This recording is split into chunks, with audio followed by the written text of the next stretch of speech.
Speaker, on that, I'd like to yield 2 minutes to the gentleman from Illinois, Mr. Dold. Gentleman from Illinois is recognized for 2 minutes. Thank you, Mr. Speaker, and I thank the gentleman from Wisconsin for yielding. We did hear some rhetoric on the other side that basically said that we do have a plan, that the president has laid out a plan. It's clear. Well, frankly, the CBO has taken a look at that, the Congressional Budget Office, to say we can't score speeches. This is a very serious time. We do need to talk about a big, bold plan to put ourselves and our country back on the right course. Gentlemen, we just heard some rhetoric talking about how this was the deficit that the Republicans had run up. Let me tell you that, yes, the Republicans have had some deficit spending.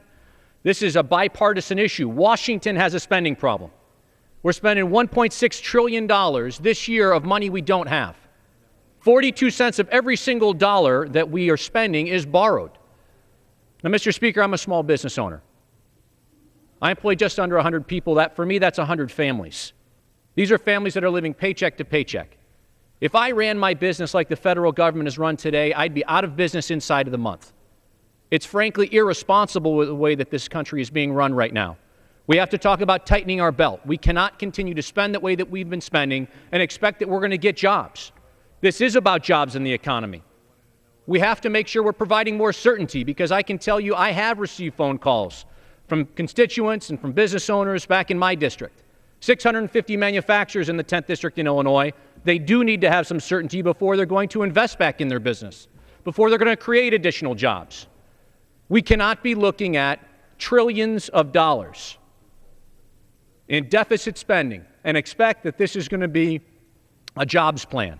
We have to tighten our belt. The American public has tightened their belt.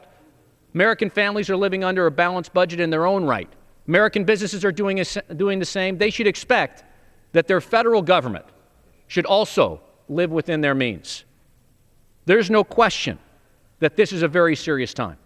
We are not going to become a deadbeat debtor. The way I tell my constituents back at home, Mr. Speaker, is that it's like purchasing a business. We think we've got the best business in the world in the United States of America, and yes, it's got some debt of which we're obligated to pay.